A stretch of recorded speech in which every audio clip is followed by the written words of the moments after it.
Hello everyone, my name is Tracy Gentles. I am the Creative Director, CEO of Something to Aim For, which is also known as Staff.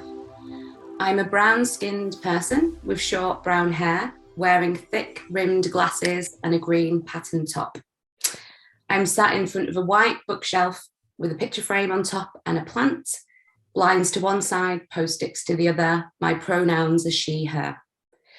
Welcome to Leading Independently. This event is part of Freelance Futures, a summer programme of learning and action for equitable conditions in culture. This event is being recorded for future access.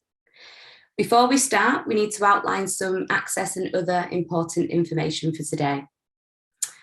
My Clear Text is providing captioning. To access this, please click the CC Closed Caption button. There will also be a link, which means you can have it open in another browser. We will be putting this in the chat just now. Interpreters of Colour Network are providing BSL interpretation today. We will ensure their image is pinned so they are viewable at all times. Freelance Futures is a call for collective action and learning to build equitable conditions for freelancers working in culture. It will take all of our efforts to effect real change. So we welcome all of your insights and experiences as independent practitioners and practitioners working in cultural organisations, unions, funding bodies and policy making. Given that we need all of us, this is our basic code of conduct for today. Please respect and value your collaborators in this room. Be aware of your privilege. Know when to make space, when to take space. Avoid overcomplicated language and explain technical terms. We are all at different stages of our learning. Respect the person, challenge the idea. This is a relaxed environment. Feel free to access this event in any way that makes participating work for you. If possible, please start with your video option switched on to welcome the speakers and contributors. If you have any questions today, please raise your hand in the tool function or type the word question in the chat function and we will come to you.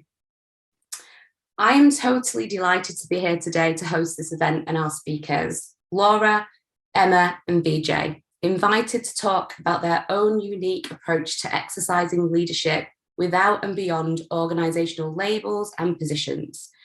I have been inspired and energised by my chats with these three, and excited how this conversation can also build new visions for leadership as we look for new ways of working and being together in the creative industries. Before this trio talk to us about their practice and before we open up to questions from you all, I'd first like to introduce Dr. Amit S from the School of Business and Management at Queen Mary's University of London.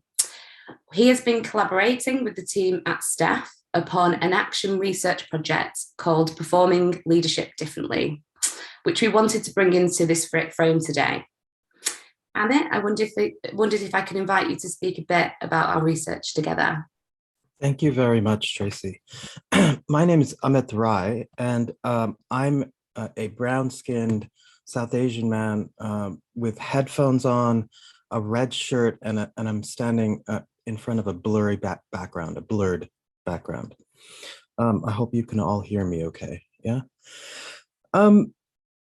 So with Something to Aim For, with Tracy and others in a research group, we developed a participatory action research plan called Performing Leadership Differently. The aim was to decolonize leadership. The aim, in other words, was to understand what it means to authentically co-create conditions for change. And the change that we were looking at initially were around race and class dynamics in affecting leadership models, affecting leadership pathways for Black, people of color, and working class creatives across the creative sectors. Our research was based through an interview practice with about 20 very intensely involved creatives working to transform the field and developing new leadership models. Our research basically found that what is seriously needed today is importantly mentorship and mentoring, and these support networks, support structures for people who have historically been excluded from leadership pathways. Mentorship has been a very, very important part of what we found to be absolutely crucial. We've also been energized and inspired by new leadership models that have been emerging throughout the UK, and especially leadership models that have involved collective forms of organizing and non-hierarchical forms of relations.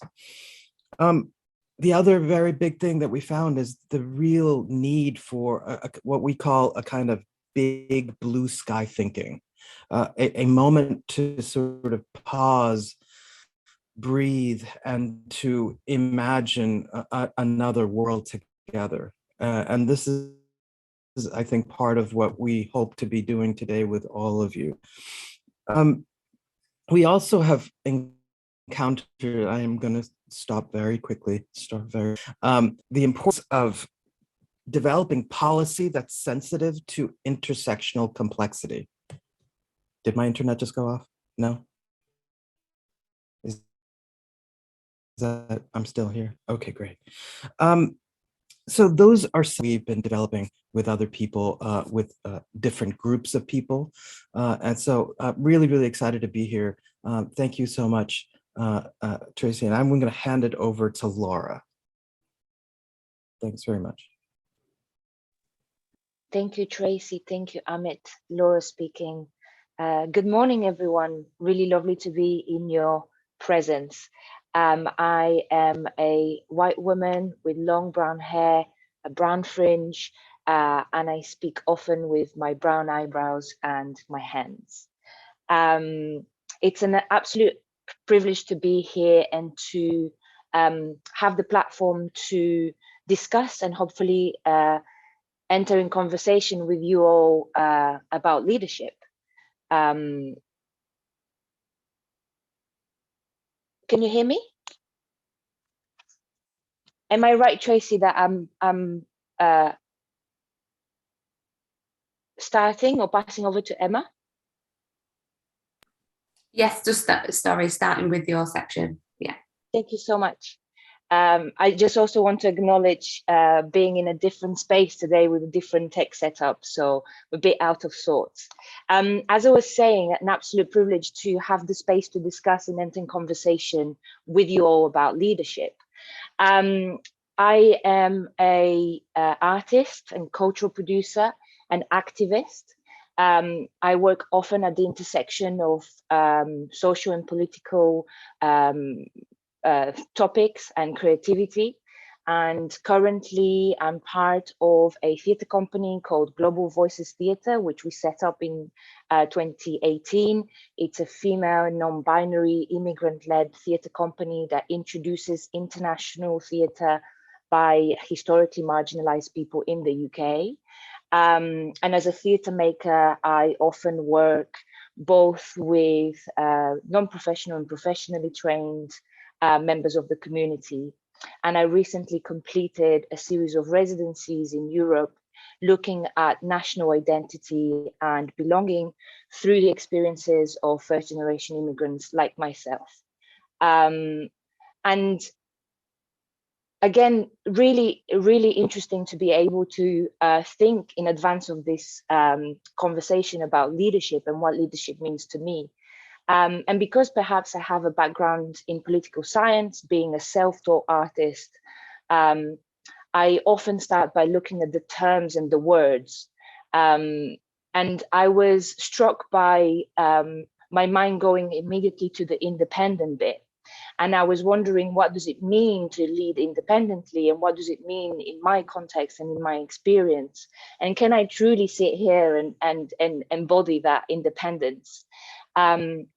And my mind immediately went to this dichotomy that we've been seeing about, talking rightly so about freelancers, and really, especially through the pandemic, focusing on the working conditions and exposing some of the difficulties around our experiences as freelance workers.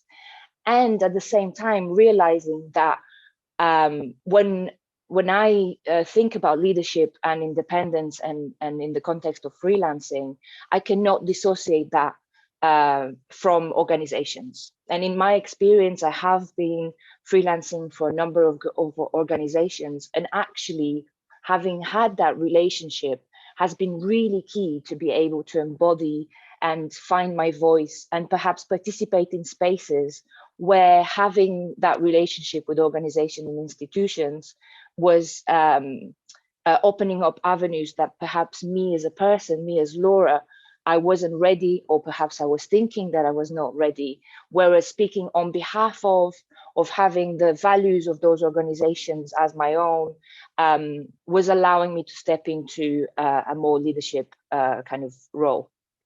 So that was my first thought, that dichotomy between freelancers and organizations, and really realizing that at the end of the day, organizations and institutions are also people. So how can we perhaps bridge those gaps, especially when we're starting to think about leadership? The second thing that I thought about immediately was, okay, so once I've done that, what does it mean to lead for me? And what does it mean to lead in my communities and in my circles? And how do I define leadership for myself? And I think it's really important for us all to think deeply about what leadership means personally to us. Because as Amit was rightly pointing out, there are several ways of leading, and there is a conscious effort to explore those ways of leading, and perhaps move away from certain models that might be now a little bit more old school, or a little bit like unfit for purpose. In my own exploration with this, when we started Global Voices Theatre, I really struggled with the idea of calling myself artistic director or director, and it still appears in some of my bios or in some of my signatures. And I really had a really tough time with this, especially because my other colleagues wanting to embody the terms of producers, because they felt that this is what they were doing, and they were happier with those terms. And I asked myself, why is that? And I think in my mind there was a certain model, quite hierarchical, with certain people perhaps perceived to be at the top, or that put themselves at the top and that have one vision and one voice, that was just simply not fitting what I wanted to project and how I wanted to perceive myself in the company and in the wider cultural sector. So also often in my experience, I was in places where I might be especially at the beginning of my career about 10 years ago, I used to be the younger person. I used to be often the only female, and often also the only non-British native speaker in the room. So it was about finding different models and finding your feet and where you can really embody your voice and how you want to lead in a different way, perhaps, to those models that we encounter. And recently in an interview for a freelance position, actually, I was asked, how do you marry the idea of leading with the idea of facilitating? Because a lot of my work is about opening spaces, and I have this leading value, which is take space to make space. So using our privileges to take space and then make space for people who are historically marginalized to be able to equitably take that space. And for me, it was a really strange question, because for me, facilitating and opening up spaces and supporting others and building is leading, right? And I wanted to illustrate this with sharing a quote from Stephen Covey, who wrote the book, The 7 Principles of Highly Effective People. And to be honest, like, that title does not do the book a justice, because it's so much more than being effective. And Stephen Covey says, leadership is communicating others' worth and potential so clearly that they are inspired to see it in themselves. And for me, this quote really kind of sum up a lot of my experience, and a lot of the experience that I would see people that led me. And by leading me, they actually showed me my worth and showed me also the importance of my voice and the importance of taking your space and being true to yourself. And as I said, I do speak a lot with my hands. I'm just placing my hands here at the core. Because the next thing that I want to talk about is the state of mind and how leading is external, but is also internal. And for me, had a few experiences last year, was very ill, and I had a bit of an introspection. And it is how I managed to connect with my voice internally. And I had coaching, and I kind of was able to find myself in my space. And when Tracy and Amit and I were talking about this session, I really wanted to make that point about leading is a state of mind, and leading is an internal work as well. And in order to have that and be able to do that internal work, representation on the outside world is really important as well. So being surrounded by the models of leadership that you are interested in, being able to connect with peers, being able to network, or mentoring, as Amit pointed out, is really, really important in that sense. So when I was asked to speak, I was asked to distill maybe the three things that have supported me to kind of go on that journey and understand what leadership is, and understand where I can put my efforts and what space I can make, and what change maybe I can be part of. And so the three things for me were the first one, being surrounded and in connection with people who are, and this is maybe not the loveliest way to say it, but people who are asset-based.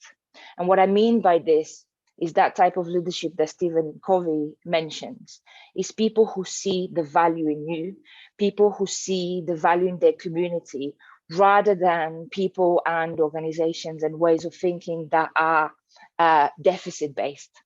I've been working in arts and homelessness for the last 5 years, and in homelessness, people are often perceived as everything that they lack, rather than all the great things that they have.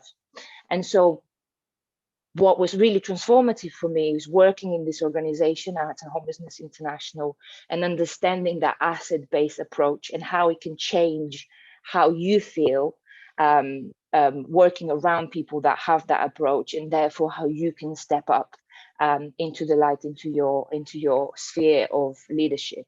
The second thing is, and I'm not going to lie, this is super important, and a lot of colleagues have advocated for this on different bases, is no string attached funding. Funding that is specific to the individual, funding that is not outcome based, funding for time and space to think and really be able to do that work in connection. For me, being funded in a couple of occasions, not because I was pitching a specific project, although that was part of the pitch or of the funding stream, but being supported by organizations and funders to say, do you know what, we believe in you. We're not just talking about it and telling you how we believe in you, but we're putting our money where our mouth is. And I think that's super important to have time and space and that confidence. And the third one, and I'm almost finishing, is coaching. And Amit and I had a really interesting conversation comparing coaching and contrasting and comparing coaching and mentoring. And I'm a firm advocate for coaching, because coaching is recognizing that you have all the resources that you need to achieve what you want to achieve, and being able, in conversation with the coach, being able to draw on those resources and really build that space for your voice, and then achieving that kind of inner state of leading. And with that, I'm going to pass it to Emma.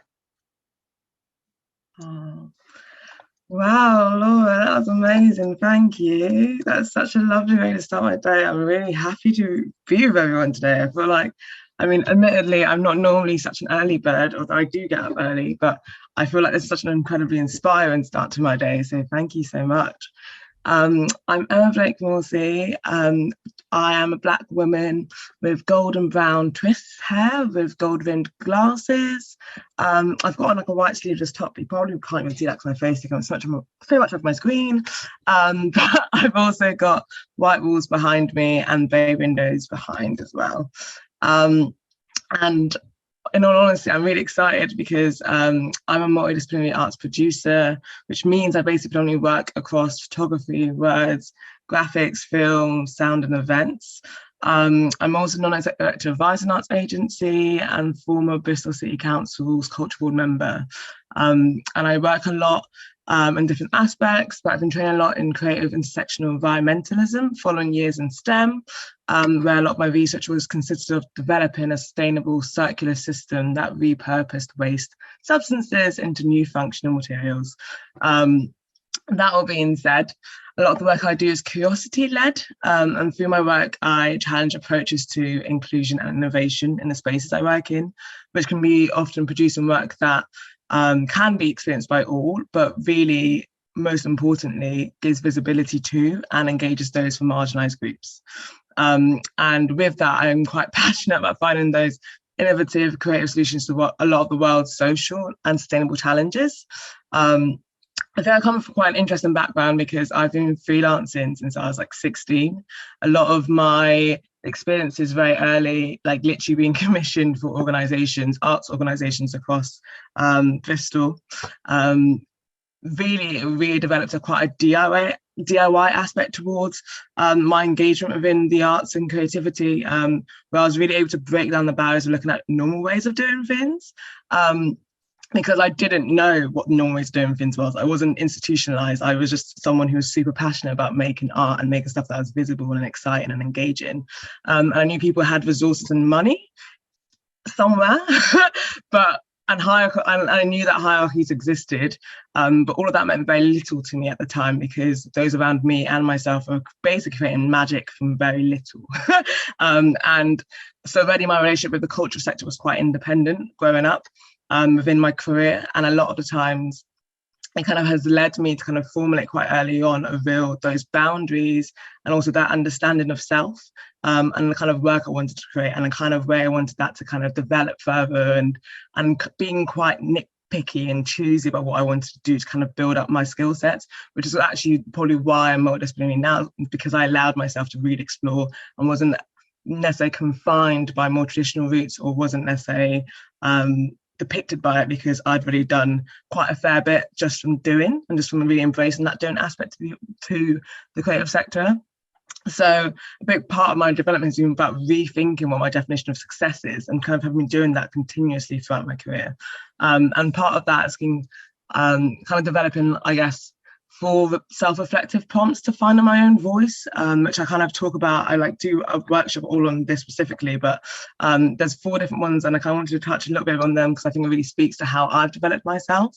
And like really, truly, the first bit is just identifying your own touch points that grounds your work, whether it's a passion, whether it's the resources available, a depth of expertise, really understanding like why you do what you do.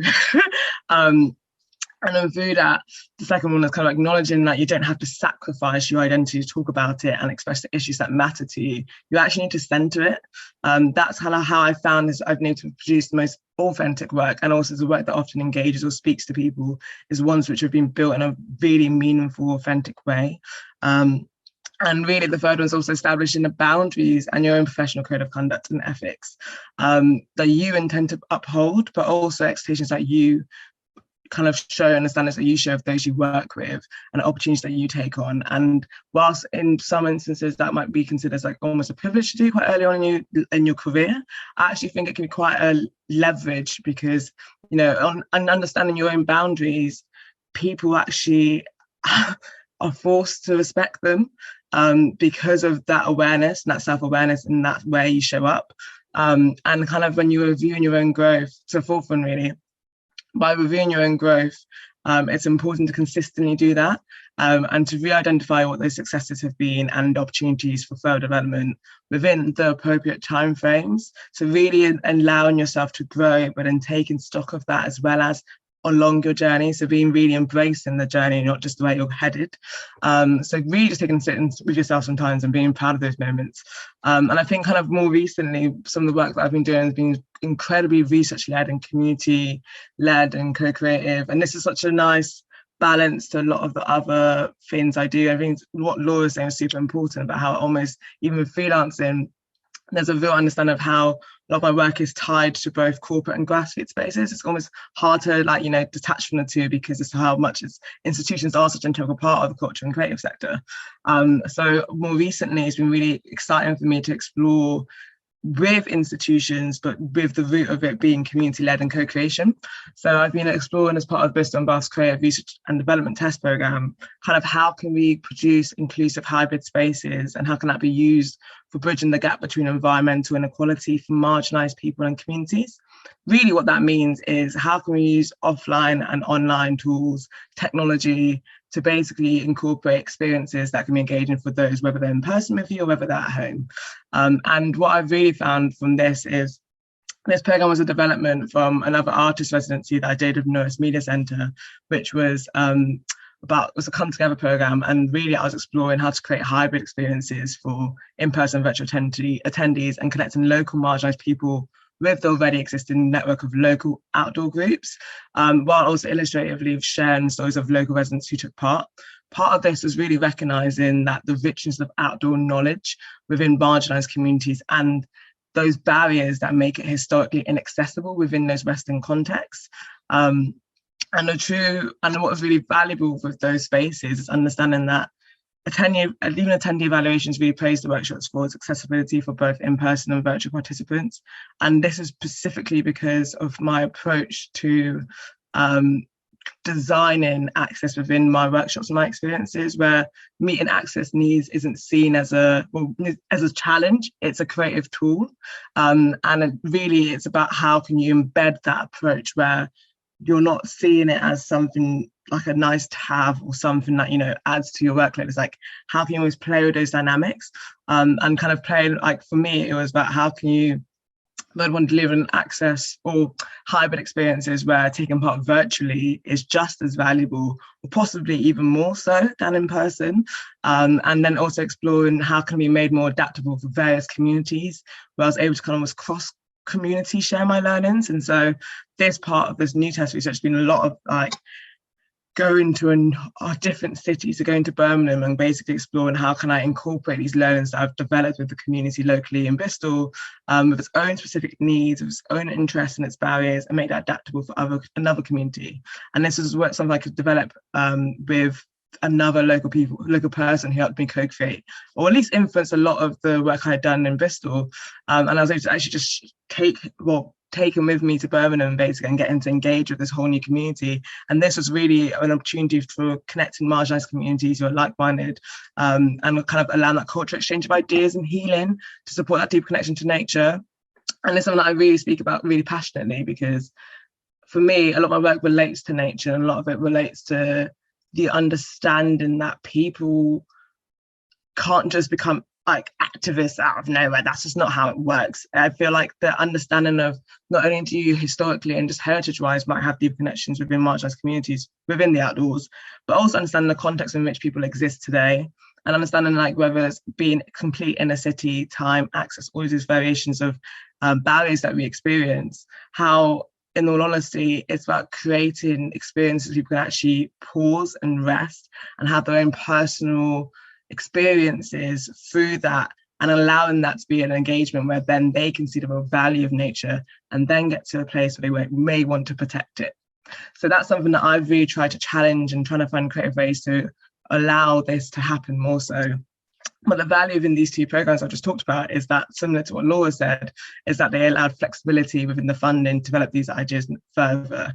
It was very much like almost, and when I say no strings attached, it was very much a research-led one, where it was like, come with yourself and come with your brilliance and your experimentative like playfulness, and let's go on a journey to co-create, and let's go on a journey with actual meaningfulness embedded into it, where the outcomes weren't set in stone. It was a supportive kind of umbrella of how you could go on that journey, but it wasn't necessarily this is what you've got to do and this is how it is. It wasn't rigid. It was very much and embedded in the process was very much the idea to be experimentative. And also, any community project I deliver, it's paramount that the legacy is always beyond me. I never want to go into a community space and then the program ends or the project ends and then I'm gone, and then suddenly it's like whatever we've learned, whatever specialness has been developed in that time suddenly disappears.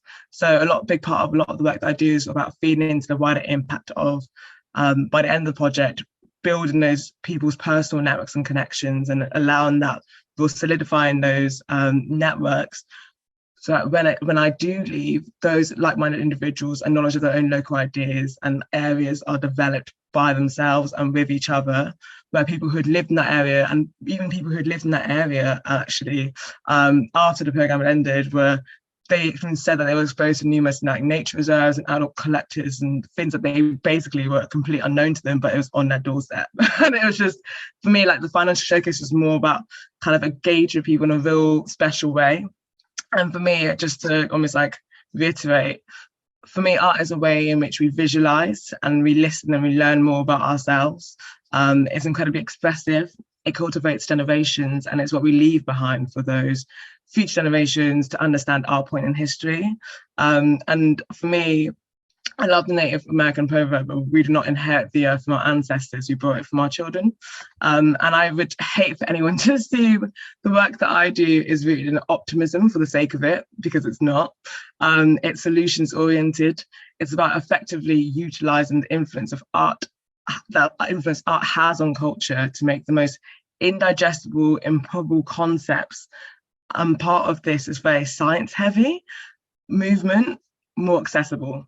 And it's like breaking it down to a point where we neither just assume knowledge or lack thereof, and we don't oversimplify where the true impact or information is misrepresented. Overall, I feel like art is an incredibly powerful tool for contextualizing. And when artists can kind of tap into the value of why they do what they do and understand the value that their work can give to others, that is a culture defining tool. And for me, and you can almost ask, like, why does influence in culture matter? But by definition, culture means the ideas, customs, and social behaviour of a particular people or society. Sustainability discourse specifically often touches on influencing behavioural shifts in individuals, but these same behaviours influence what we also deem to be a normality in business and in governance also. So I'm kind of almost going to leave it there, because I feel like it's such an exciting conversation to have. I can't kind of deep dive into this a lot more with the rest of you all as well. So thank you, and I'd love to pass on to Vijay too. Thank you, everyone that's spoken before me. Hello, I'm Vijay. My pronouns are he, they. I'm a brown-skinned person with black hair. I'm wearing a pink t-shirt underneath a kind of purple floral blazer. Behind me is a white wall and a large window with plants along the ledge. And to the other side of me is a lamp, a standing lamp. I must say, firstly, I'm quite under the weather, so if I start coughing or anything like that, just to give you a heads up. So yeah, when I got asked about this, it's really got me thinking a lot, and I'm still thinking. So I haven't really kind of got to the end of that process of thinking about it. I think even just being approached about a panel talk like this is something that gets us all thinking whether we're a participant in the space or whether we're speaking. Just to give you a kind of overview of, I guess, where I'm at now in leadership, leading independently. So I kind of started out my career about sort of 9-10 years ago, kind of graduating from the University of Chichester. And I remember when I graduated in theatre, I was thinking I couldn't really see a pathway to start my career, because I think I was just looking at it from somebody like me who's a brown-skinned person who's autistic, not really, and who's queer, who couldn't see a space where all of those intersections can fit or where they should fit. Because I wanted to do cabaret work, I wanted to do lots of things, and I just couldn't see it amongst, you know, going into spaces where they do drag and it's an all-white lineup and it's an all-white audience. So I started by approaching Ducky to be part of their summer school, and that was a way in which I could be involved in cabaret spaces, but then really quickly learning that that was a space that I could disrupt that, and I could absolutely go free and wild, and they could support that vision. So I'd say they were real big supporters. And we've talked a bit about kind of mentorship and things like that, and I do kind of see them as somebody who did kind of mentor those early years of what paved the way for quite a few years of being in kind of cabaret nightclub spaces, and I still from time to time do that now, but that paved the way for a lot of things, and for me to be able to then just take ownership of that, and find what that kind of intersectionality is in that space, and that led me back into creating more kind of longer theatre shows. I created I've created several longer theatre shows, one of which premiered at Spill Festival about 6 years ago, and it was called Pull the Trigger, which is a show about being a queer Indian shopkeeper. Again, it was looking at kind of intersectionality of those spaces as well. All of the performance work I make is kind of stems from autobiography. I mean, everything that I do, anything, whether it's advocacy or writing or anything, always stems from some lived experiences. I remember when I was making theatre work and going into different theatres and stuff, I was realising that actually I wasn't really accounting for being autistic in that world, autistic in that space. And there was definitely things that I was going through and having to navigate multiple barriers of performing work without the right access provisions being met. I felt like there wasn't that conversation happening sort of 10 years ago. So I was really struggling with how I was going to be able to tell people that without having to tell people over and over again. So in the process of making my second solo show in sort of 2017, 2018, I developed an access rider for myself, and that was a way in which there was a real shifting point there between being an artist and performing in spaces where I could just, where if I guess people without access requirements would just be able to just do it, I was then having to develop all these other kind of tools. And when I made an access rider, people were really taken aback by it, but in a really positive way. It was like, this is really, really amazing. I was like, surely this isn't the first time you've seen an access rider. I mean, maybe it was, but it for me, it was a very, very powerful tool, and still is to this day. It's a very powerful tool for me to advocate for my needs, but not have to say it to so many people, and for people to just,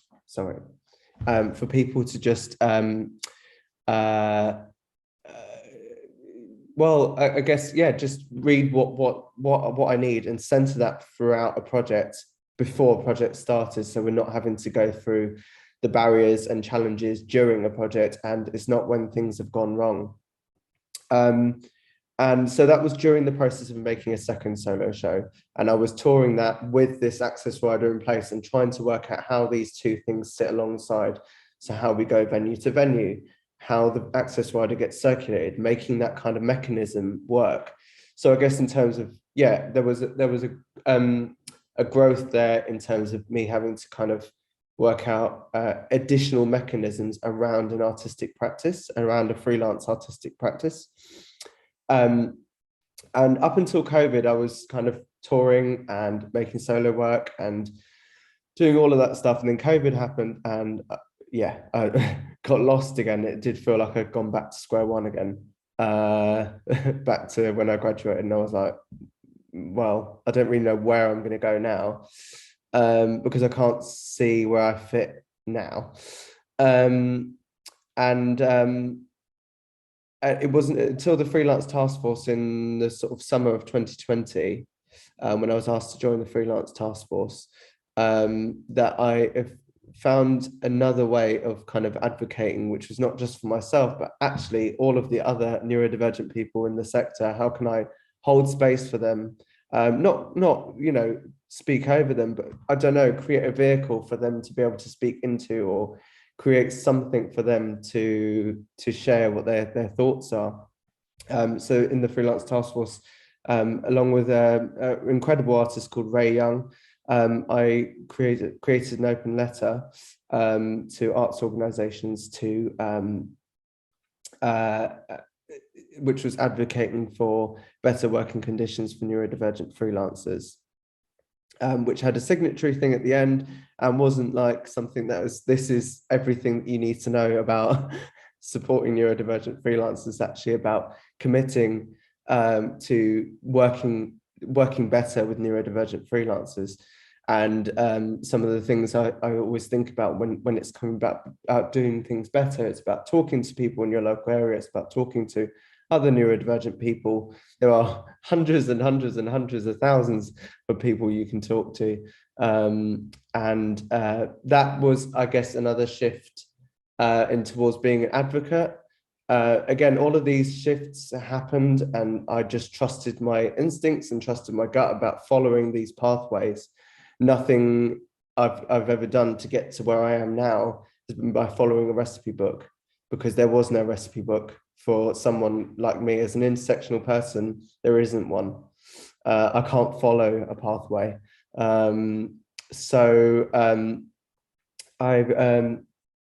sorry, lost my train of thought. Up until now, my artistic practice in theatre hasn't really kind of resurfaced.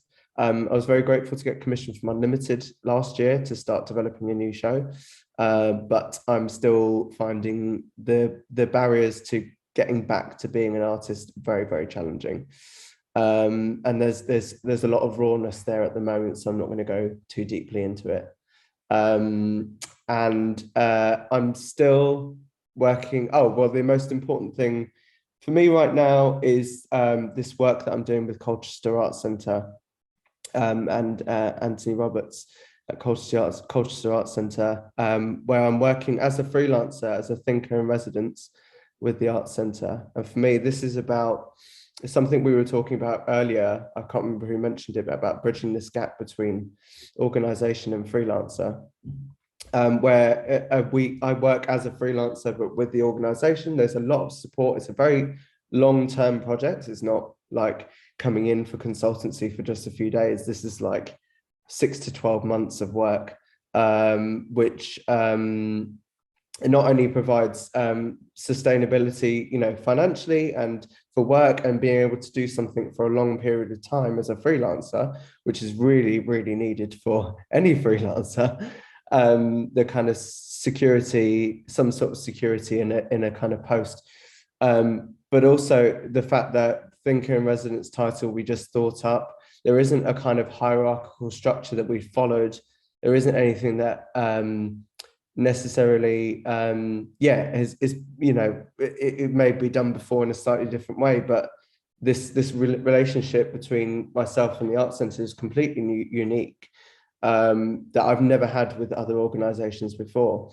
The other thing to pick up on around that is I've worked alongside organisations as a freelancer for a long time, sometimes long periods of time, but never worked directly with an organisation in the last 10 years as a kind of salaried person. That's never been a thing where I've been completely like salaried and contracted for an organisation. So it's another thing I thought about, and a lot of these are strings of thoughts right now about how much I kind of value in my practice about being a freelancer, but wanting and striving for more security for freelancers and more sustainability for freelancers. to be able to work in these ways with organizations, but not necessarily have to be following, again, it's been touched on about the kind of hierarchical structure.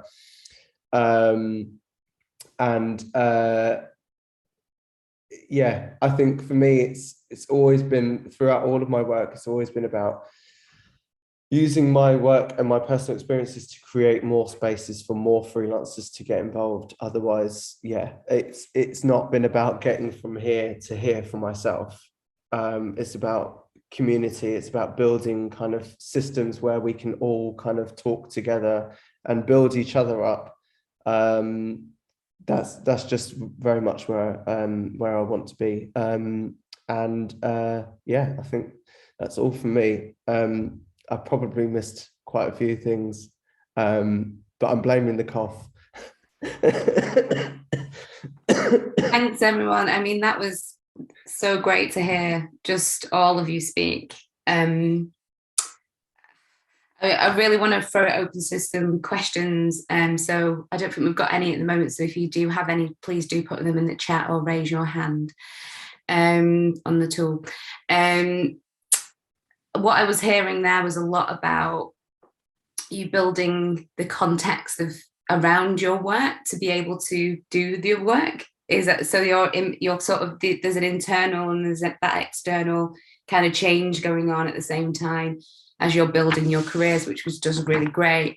One of the things that I also picked up just to reflect back was about the boundaries that you put in place and how important that is, and how actually a lot of people when they're starting out might go the lack of boundaries and that like that rush to the take me an opportunity and not putting those in place would add to the appeal, whereas actually what you're saying is those boundaries have been a mechanism to really hold the work that you want to do, your capability of doing that work really well, and you've used things like your access needs as a tool to kind of to drive forward your work, which has just been great and sort of ripples across things that you've all said about the clarity of boundaries. Laura and I were talking about slowing down, and I sort of the other day I was sort of saying, do you mean slowing down? Do you mean being more confident? Is confidence and slowing down, how are they linked? And how might you fast track that slowing down? And I wonder if those things like setting boundaries and being clearer about those things are sort of mechanisms to help people, because we're all talking about how do we slow down post-pandemic. And as a freelancer, when you're trying to find work, how can you do that with confidence to kind of fuel your work at the same time? And I don't know if anyone has, just a question from me, and Amit, if you have any questions from you, want to talk on that a little bit more of how you've used that to help you build confidence and slow down. I think that might be really helpful for people and myself. Does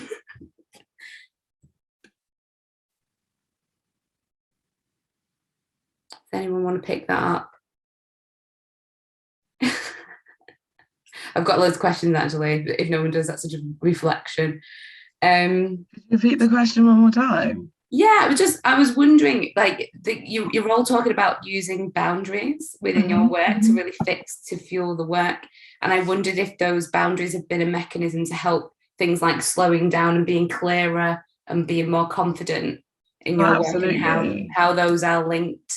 Yeah, I think a lot of, for me personally, I think my boundaries have been a real way. I think you kind of rephrased it perfectly back to us, actually, the idea of kind of holding the work we want to do and allowing our capability to do so. I feel like I have been on a really interesting journey throughout my career, and each stage has really differed what my needs have been, and kind of allow myself to not be restricted by other people's projections of what I should or shouldn't be doing, what is successful, what isn't. And I think really the boundaries for me has been a way to kind of prevent the noise that other people can actually really input on your own subjective journey. And that's been a real signifier for allowing the work I do to feel authentic and to feel like it's being developed with meaning, and to show up in each space with the understanding of what I give to a space. And I think that's kind of been quite important, because especially as a freelancer, I think there's a lot to speak about how we exist within the sector, and how even just imposter syndrome, and how you really, understand your own practice, and how you kind of, the validation you feel like, or you can feel like you need from other sector, like key sector organizations, institutions. And in all honesty, I think the more and more I've kind of realigned with what I want to do. And that's my place of like, I'm almost 10 years in my practice now, and I've I've developed a lot of understanding of where I want to go and what I want to do. But I think even when what Vijay was saying about how like, it's not about going like upwards, it's really about kind of expanding the work I do and bringing more and more people into that space and allowing people to live their life through in the most fullest way. So I think for me, boundaries is about how do I create a safe space for myself to exist, as I'm going through so many different aspects, trying to exist within a world that's neurodiverse. Seeing your actual rider was like, oh my goodness, why do I not have one? Like I was like already knowing like I'm gonna, like, off the back of this talk, I'm gonna create one for myself. Like, and I think that's something that actually you shouldn't have to do just if you're someone with neurodivergent or whatever other aspects neurodivergent people may need or have. I think everyone should really be able to consider what they need to do their best work, and we existed in a world where we allowed people to be that considered in their working environment. What an incredible world that would be. And so it just makes me feel like, how can we continuously show up for ourselves and others? And I think it's really leading that space by doing stuff in the most authentic way for yourself, and kind of trying to push the boundaries within that, I think is incredibly important. Yeah. Jess White's actually asked a question, how do you, what do you have to include in an access rider, and are there any examples? And I think Nyasha has put Vijay's tools of how to build one into the chat for everyone there. We've got a few questions. Question from Karen Ward. Mentorship and coaching sounds really important. How do we make this happen? There's actually an event coming up called Activating Mentorship as part of the program, but I wonder if any of you want to share quickly, like how you managed to approach that. Laura? Yeah, I wanted to really make the distinction on those two things. Mentorship and coaching are very different in nature, and they're very important and very complementary in many ways. And I know that Amit and Tracy, you're also working on the mentorship aspect of it. For me, tips and tools, asking people, also peer mentors, very, very important. And actually, I submitted a DYCP and got the funding 3rd time's the charm, because it took 3 times to get funding to develop my career. And I put money for a few peers that I had been seeing in and out of different spaces, and I really valued their expertise. And I asked them, would you mind spending some time with me? I have a little bit of money to pay for your time. No, let me rephrase this. I have money to pay for your time. I don't know why I minimize it. Can we work on this relationship together? And then a little bit like what we're discussing with access riders is about understanding what you need, and then what the relationship with the mentor or the peer mentor is, and then setting it and knowing when it starts, when it ends, and what you want to achieve in that relationship. Because sometimes you may be paired, if it's a scheme or whatever, you may be paired with someone that might not be a fit in terms of like the moment of the career, your skills and their skills, or your knowledge or your ambition and their points of view. So really important to have that communication and understand how that relationship will evolve. As for coaching, very different, because the coach is there to ask questions and elicit your understanding and your answers. The coach doesn't give advice. The coach doesn't point you in the right direction. The coach is there to ask questions and for you to actually find the answers to those questions inside yourself, and finding the internal resources as well. I was so fascinated and amazed by the power of coaching that I'm training myself. And what I discovered is, when you're coaching training, you have to hit a number of hours in order to be able to qualify. So there's a lot of trainee coaches that offer free or donation-based hours. which are not comparable to a qualified coach, obviously. And there are people that are very niche. There are people that might specialize in leadership, specialize in career progression or in relationships or whatever. But one tip is seeking out qualifying coaches, because you can mutually support each other. And the other thing is a colleague of ours, Lily Horn, started this amazing program to support people specifically working in community and creativity. And she had the first round of coaching program, and we're all kind of supporting and advocating for other organizations and colleagues to get on board, and perhaps she could do in the future second round, and then more initiatives where coaching is embedded in what is done at both organizational level and also funding level. Thanks so much for that, Laura. So I'm just navigating the chat. I had a comment / question about recommendation. I'm just finding it.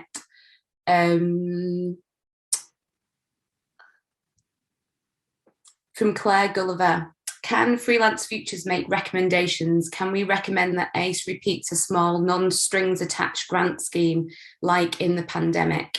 So I just wanted to put that out there in the world, because I think what we're hearing is that safety of space. I mean, it doesn't all, buildings can also do that. People with resources can also do that as well as ACE. But I think that that's what we're here to do today is actually bring out some real concrete.